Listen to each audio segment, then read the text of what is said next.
Bonjour, je suis Monsieur Faux Alain Glove René.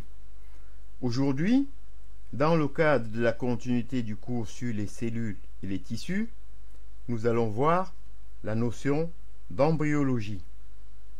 En effet, les êtres unicellulaires naissent toujours de la division d'une cellule préexistante. La cellule mère donnant naissance à deux cellules filles, qui vont alors se développer indépendamment. Mais les êtres pluricellulaires ont un développement plus complexe. Ils naissent tous d'une cellule unique qui, par ses divisions successives, va reconstituer un organisme pluricellulaire.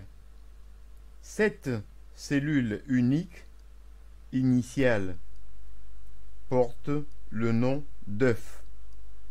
L'étude du développement des êtres pluricellulaires et de la multiplication de l'œuf constitue l'embryologie. Maintenant, nous allons voir l'œuf. L'œuf résulte de l'union au moment de la fécondation de deux cellules sexuelles auxquelles on donne le nom de gamètes. Il existe ainsi un gamète mâle ou spermatozoïde venu des gamètes génitales mâles. C'est une cellule petite, très grêle, douée d'une très grande mobilité. Un gamète femelle ou ovule venu des glandes génitales femelles. C'est une cellule volumineuse, immobile, pleine de substances de réserve qui seront utilisées pendant les premiers stades du développement de l'œuf. Contrairement à toutes les autres cellules de l'organisme, les cellules sexuelles ne possèdent que la moitié du nombre des chromosomes contenus dans les autres cellules. Ce nombre est, nous l'avons vu, fixe et immuable. Pour toutes les cellules d'une même espèce, 46 chromosomes pour l'être humain, exception faite pour les cellules sexuelles. Ceci tient au fait que, au cours de leur développement, les cellules sexuelles présentent une mitose d'un caractère particulier. La méiose ou mitose réductionnelle qui aboutit à la formation de cellules ne possédant que la moitié du nombre de chromosomes des cellules dont elles sont issues. La méiose comporte exactement les mêmes phases que la mitose. La seule différence est l'absence de division des chromosomes de la cellule au cours de la métaphase. Les chromosomes se rangent 2 par 2 au niveau de la plaque équatoriale et chaque membrane d'une paire migre vers un pôle différent de la cellule. Les gamètes humains, par exemple, ont donc, au terme de la méiose, 23 chromosomes. Il en résulte que la fusion de deux cellules sexuelles mâles et femelles va reconstituer un œuf contenant un nombre normal de chromosomes. L'œuf contient donc un patrimoine chromosomial qui, lui, vient pour moitié du père et pour moitié de la mère. On conçoit l'importance de ces faits dans les mécanismes de l'hérédité.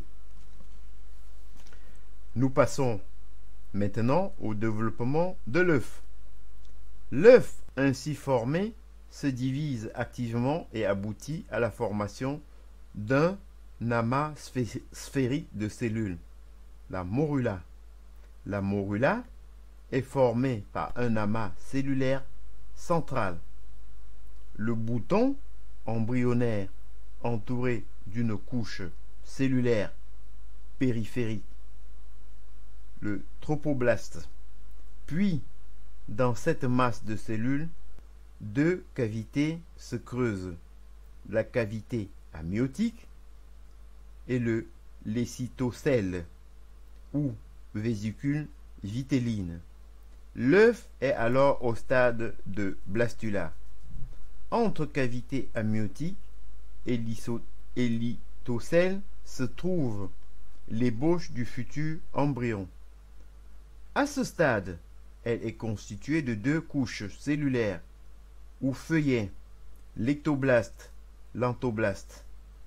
Au 14e jour, se produit à la face dorsale de l'ébauche embryonnaire, selon une ligne longitudinale médiane, une invagination des cellules de l'ectoblaste. Celle-ci migre entre ectoblaste et entoblaste et forme un troisième feuillet, le mésoblaste ou cordomésoblaste. Ce stade de développement porte le nom de grastula. Parallèlement, la cavité amniotique s'agrandit progressivement.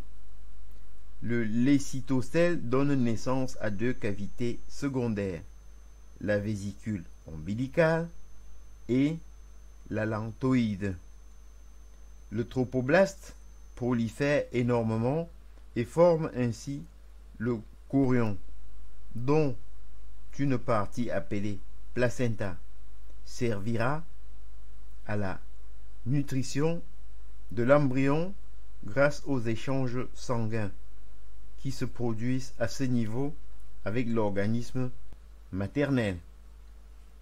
Des trois feuilles qui constituent initialement l'embryon, l'ectoblaste formera le système nerveux, l'épiderme et ses annexes, glandes sudoripares, organes de sens. L'entoblaste formera le revêtement épithélial du tube digestif, de l'arbre respiratoire et de la glande annexe. Le mésoblaste formera les os, les muscles, le sang et tous les éléments conjonctifs de l'organisme. Nous passons maintenant à la détermination du sexe de l'embryon. Le sexe de l'embryon est déterminé dès la formation de l'œuf. Chaque gamète est en effet porteur d'un chromosome particulier, le chromosome sexuel. Il existe deux chromosomes sexuels différents, le chromosome X et le chromosome Y. L'ovule ne possède qu'un chromosome X. Le spermatozoïde possède tantôt un chromosome X et tantôt un chromosome Y. Or, c'est la présence du chromosome Y qui détermine le caractère mâle de l'organisme. La fusion des deux gamètes aboutira donc soit à un œuf porteur de chromosome X et X, œuf femelle, soit à un œuf porteur de chromosomes X et Y, œuf mâle. J'en ai terminé et je vous en remercie. Bonjour.